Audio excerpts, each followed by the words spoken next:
ఈ డబ్బాలో 200 ఉండాలి. కనబడ్డంలే. కళ్ళ జోడేసుకోమా. కనబడకుండా కాదు, నిజంగానే లే. నువ్వే ఎత్తుకునేవు కదా, చిన్నప్పుడే దొంగతనం చేసేది స్టార్ట్ చేసేసినవా? అయితే పెద్ద అయితే చేయొచ్చా? మూసుకో. దొంగతనం చేస్తున్నావు లేదా? లేదమ్మా. దొంగతనం చేస్తున్నావు, అబద్ధాలు చెప్తున్నావు. అసలు అబద్ధం చెప్పడం ఎంతటి మహాపాపమో తెలుసా? ఏమే ఏం చేస్తున్నావా? పిల్లోడి చేత హోంవర్క్ రాసిస్తున్నానండి. ప్రాణం పోయినా అబద్ధం చెప్పకూడదు. ఇంకా దొంగతనం చేయడం, అది అబద్ధం చెప్పడం కంటే మహాపాపం. ఈ సొక్కాయి జోబిలో 200 ఉండాలి.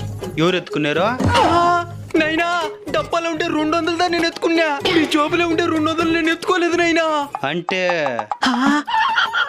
అంటే మీ జోబులో ఉంటే పడేసుకుంటారని ఈ డబ్బాలో భద్రంగా దాచిపెట్టినా. దాన్ని వీడు దొంగతనం చేశాడు. అప్పుడు నువ్వు చేసిన దొంగతనం కాదా? కాదు, మరేందే? భద్రపరచడం. గుంట తీసు, దాంట్లో భద్ర